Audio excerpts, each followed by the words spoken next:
hindi ka mali, pero ikaw yung napagalitan. Kung seaman ka, sigurado naranasan mo na to. Sa barko, hindi lang trabaho ang ginagawa mo araw-araw. Laban din to ng pasyensya, timing, at pag-intindi sa iba.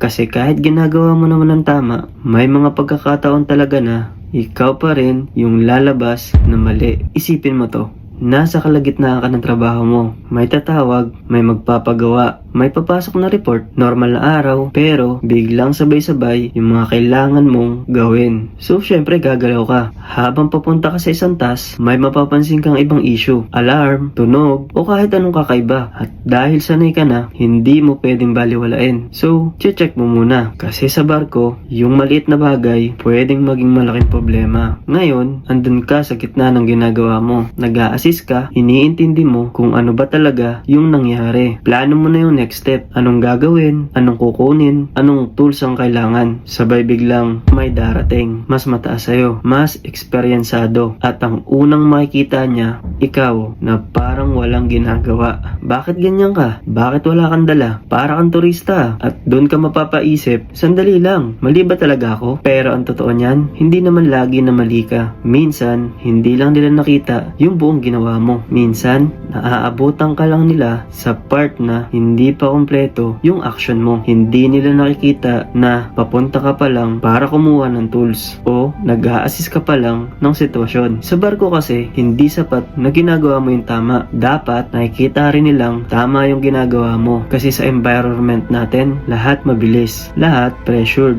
At minsan, sa isang tingin lang, huhusgahan ka na. Kaya, dito ka matututo. Hindi lang maging magaling, kundi maging matalino sa diskarte. So, anong gagawin mo? Simple lang, magmukha kang ready kahit papunta ka pa lang. Kung kaya mo, magdala ka agad ng basic tools. At pinaka-importante, matutong mag-explain pero kalmado. Hindi mo kailangang makapagtalo. Hindi mo kailangang patunayan agad na tama ka. Kasi hindi lahat ng galit personal. Minsan, stress lang yan. Minsan, pagod. At minsan, pressure sa trabaho. Pero kung papatulan mo lahat, ikaw lang ang mapapagod. Lahat ng seaman dadaan sa gantong moment. Yung tipong ginagawa mo naman trabaho mo, pero ikaw pa rin yung napagalitan. Parte yan ng paglago. Sa barko, hindi lang skilled ang kailangan. Kailangan mo ng tamang mindset. Kasi sa dulo, hindi sapat na tama ka. Dapat marunong ka rin magpakita at magpaliwanag ng tama. Yan ang totoong laban sa barko.